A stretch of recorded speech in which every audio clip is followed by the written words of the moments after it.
What is a resume or a CV? See, at the end of the day, it's like a brochure. You're just trying to sell yourself.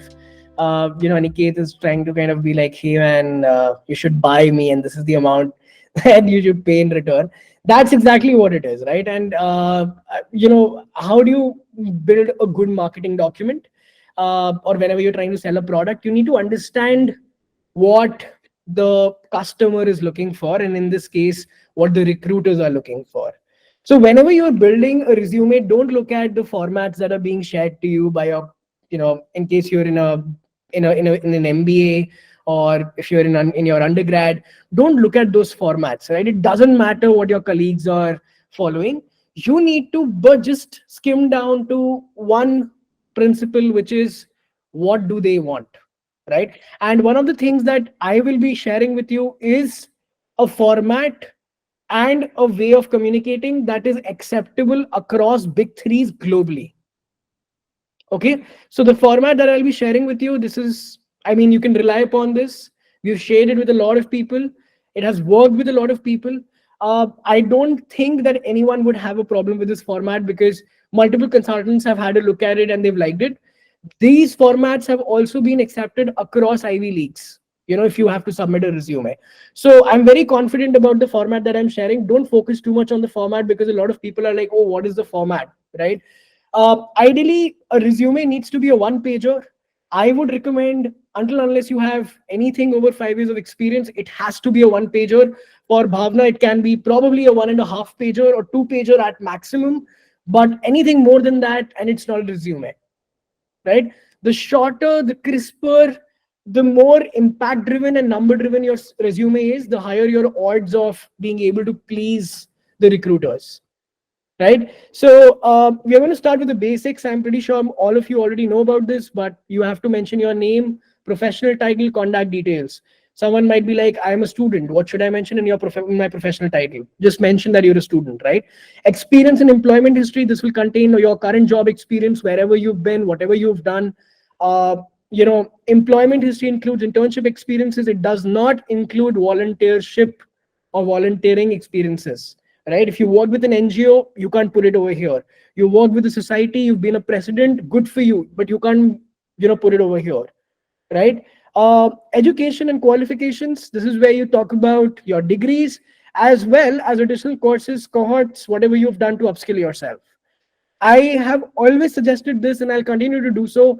Whether it's about the employment history, or it's about internships, or it's about qualifications, it's not the more the merrier. Always focus on quality over quantity. And I'm going to say something pretty controversial, and you can judge me for it. You can take it as an opinion, or you can discard it. That's completely up to you. But I honestly believe that your role, whatever it is, whether it's a job, it's an internship opportunity, or it's a college level position in a B school or an undergrad college, the position in terms of what you're doing matters way more than what you're making out of it, especially in the early stages of your career. I started my career with a startup, and I remember that the CEO of the company sat down with me and he was like, "Would you want me to pay you, or would you want me to spend a couple of hours with you on a weekly basis?" I opted for the latter, and I don't regret it one bit, because the kind of things that I kind of learned from him was super valuable. I don't think that I would have it would have made any sense for me to like take a few $1,000 in stipends, right? For some of the people, it's definitely required, but in most of the cases, people who are good, who will add value to the company that they're working with, they will eventually get a paid role, right? So don't be driven by stipends, don't be driven by salaries in the early stages of your career, right? One of my very, very close friends was working in a job which wasn't paying a lot, but she got an opportunity to literally hire CXO level folks. So she wanted to build a career in HR, right? It was a stellar job profile. I mean, it used to blow my mind about the kind of folks that she used to be interviewing on a regular basis. And I'm pretty sure that people making 5 times more than her wouldn't have got an iota of that experience. And now I can see, I mean, I'm pretty sure, and I've seen multiple people going through this journey where whenever they've done something that's actually quite cool and something that they really want to do, eventually they do reap benefit, in the long run. So it's better to look at your career from that perspective. in case you can. In case you don't have the financial bandwidth and you have to make a minimum amount of money, then it's a different ball game altogether, because then of course you'll have to prioritize that, right?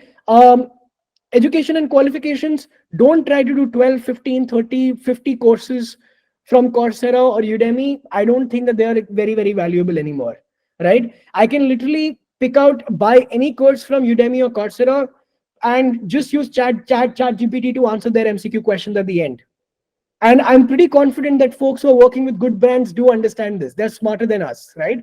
They've been hiring folks for years now. So don't think that, by doing that and by getting a lot of certifications, you're going to make any impact on them.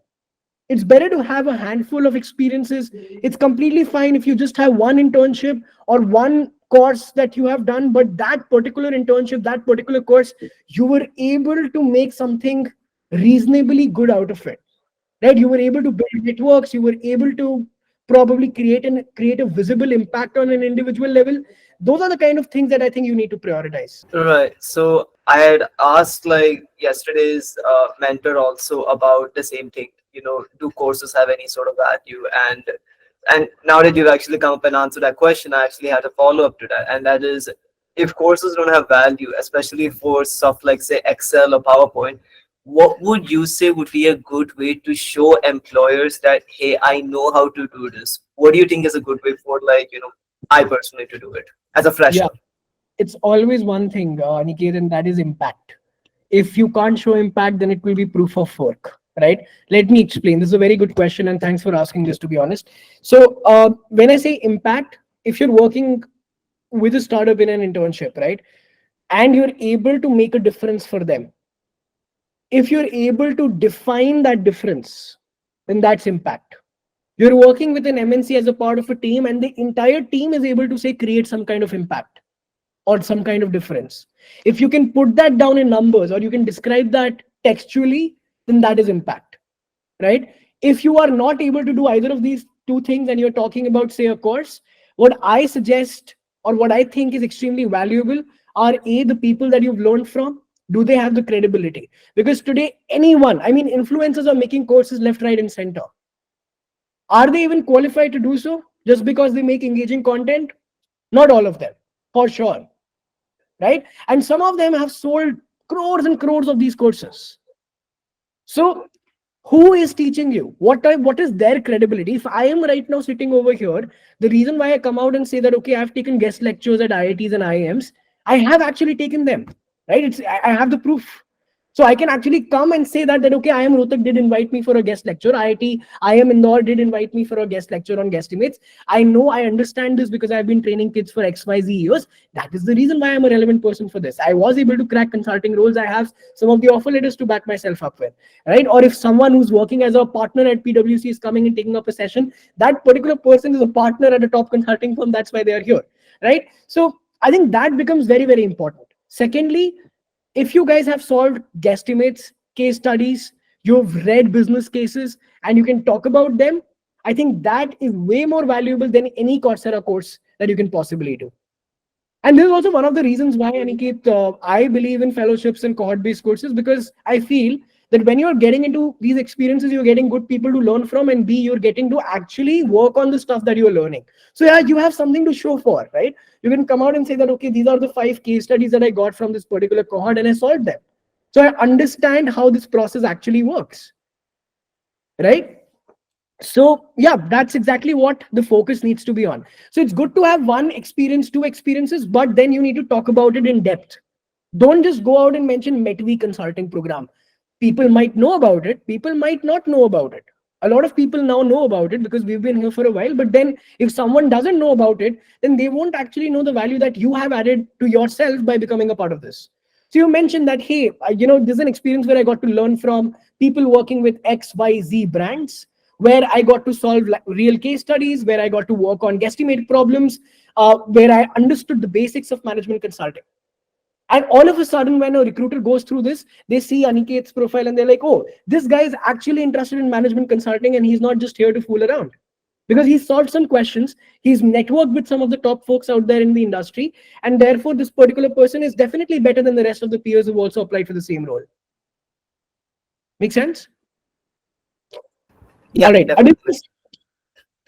Additional sections, again, I think this is one of those sections which is additional, right? It's okay for you to not have them. I would still recommend you to talk about the hobbies that you have, because most of the consulting firms definitely have a preference for more dynamic individuals, right? People who are not just limited to their degrees or limited to their work profile, but have something more to offer outside work.